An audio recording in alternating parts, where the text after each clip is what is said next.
Hi, Matt. Hello. So thanks for sitting down with us or hanging out with us. Not a problem. My pleasure. So what got you inspired to start tightrope walking?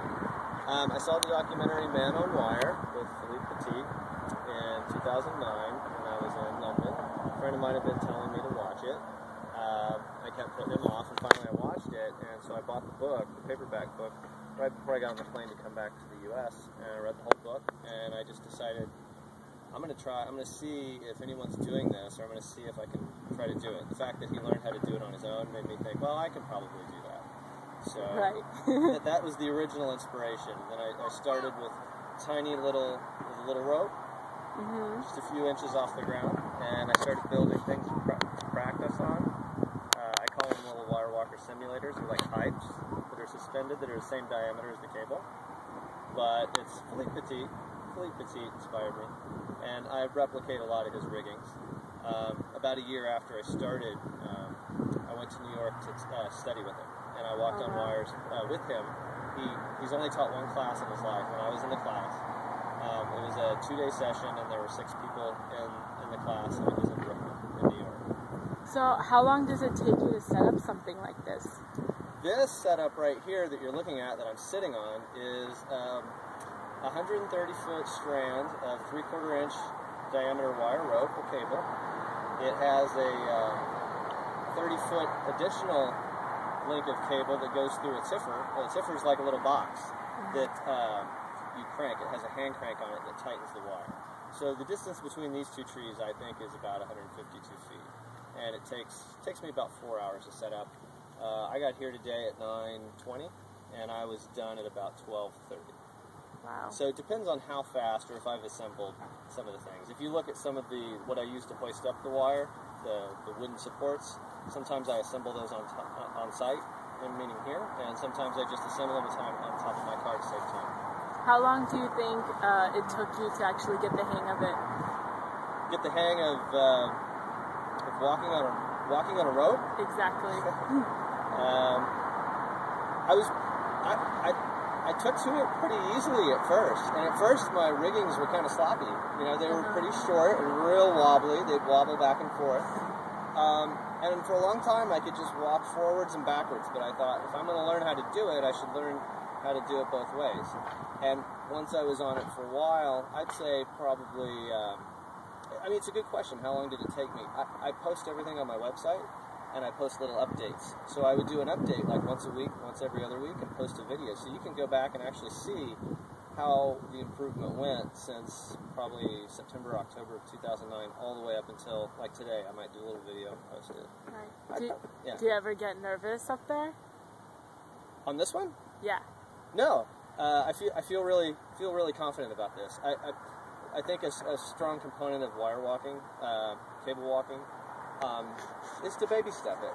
I mean, I didn't start out this high, but right now I'm kind of bored with this height.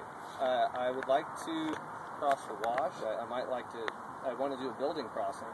But usually my time is still spent. I just have kind of a love affair with coming to the park and setting up and walking back and forth and working on my moves, kneeling, reclining on the cable, sitting down on the cable, standing on the cable. And I think it's important that you're able to do it on both sides, if that makes sense. Right. Have you ever fallen off while trying to learn how to do this? Never fallen off with a pole, ever. Wow. Never. The pole gives you the balance pole gives you a great deal of stability. When you saw me on Burbank Boulevard, I go without a pole. I've actually walked without a pole once on this, but it is, you know, it's a little high. And how long is the pole? This is what gives you the balance, right? This particular pole is 26 feet. I have another one that's 20 feet. And when you practice on a smaller scale version of this, right? Sure. Yeah, I have a bunch of different riggings. I have one that's like 2 feet high. I could string this very cable. If you look at the wood supports, I could take the wood supports out, and it's only like a foot or two off the ground. Or I have a 5-foot setup, a 7-foot setup, and this 10.5-foot setup. So I have a variety of different setups. And I can also walk on, I can walk on 3/8 inch diameter, and even larger than this. So a wide variety, as well as fiber rope. You know. And how do you get the skill to build something like this? I would imagine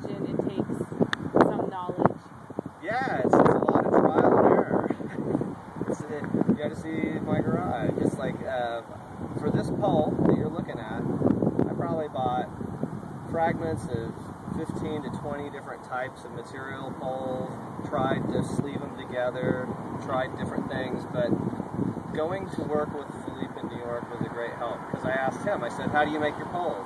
He said, it's just a nightmare. It's a nightmare. Every time you try to make a pole, it's a headache. You got to find the right stuff, and it never feels right, and because you just go store after store. And when I heard him say that, it mirrored a lot of the experiences I had, just trying out different things.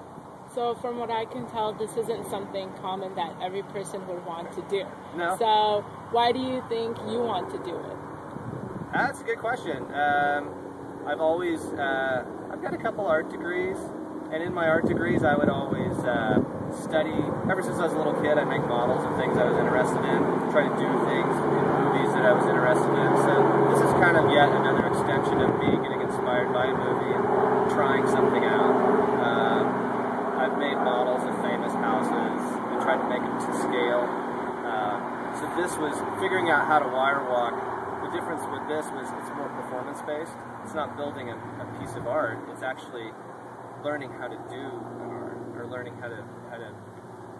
learning a performance. So you have a background as an artist and an architect? As a not just a bachelor's of fine art, I have a master's of fine art in printmaking and sculpture. What does rebellious mean to you? Well, it means pushing back. Rebellious means pushing back. It means not accepting the current norm, or what you would consider norm. Rebellious. Being rebellious means pushing back. And do you think what you do is rebellious? Yeah, because not everybody does this, and it takes a rebellious spirit to do it. Before you guys came here to interview me, the typical happened. Two people passed, probably 15 minutes of each other, and they're making fun of, they said, oh, ho, ho, looks like it must take all day to set up, ho, ho, ho, what a waste of time, and I'm like, well, you walk your dog, I tightrope walk.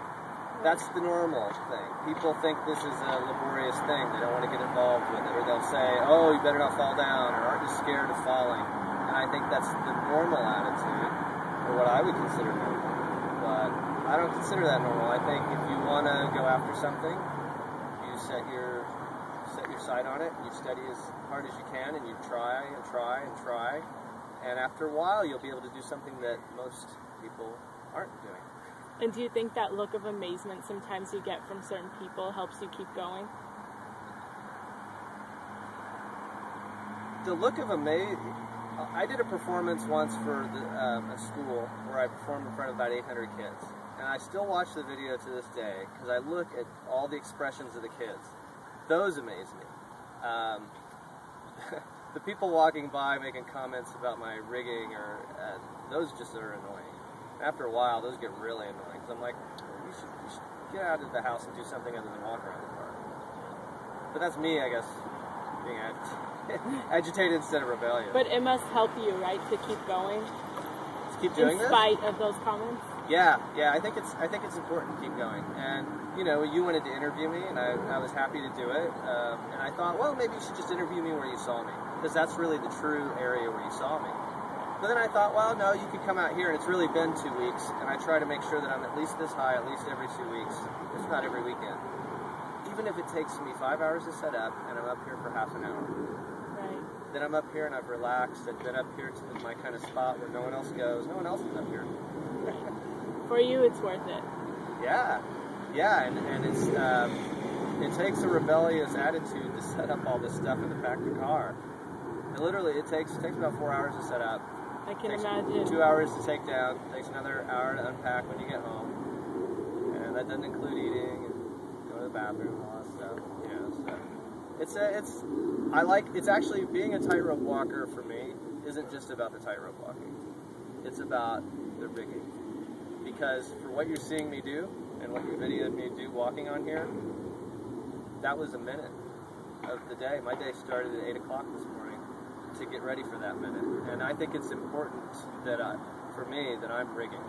It's a discipline, right? It's a discipline, yeah. A lot of people, when I did that class in New York, they weren't interested in the rigging. They wanted to just buy it. Or they wanted me to make it for them. How about I just pay you make it. I said, no, it's my thing. And I like doing my own thing. I actually just went and looked at venue with a friend of mine, and since I wasn't going to be the main person rigging, there were several people. I was like, well, I don't know if that one's for me, because I kind of like doing my own thing. Well, thank you so much for your time. This is something really amazing. Yeah, well, I'm glad that you stopped by to say hi, and I'm always happy to interview, or happy to share this, because, yeah, it's fun, and it's kind of neat.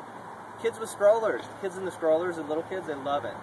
When they go by, their parents are always asking, can I set them on the wire? I'm like, yeah, sure. They love it. Thank you. You're welcome.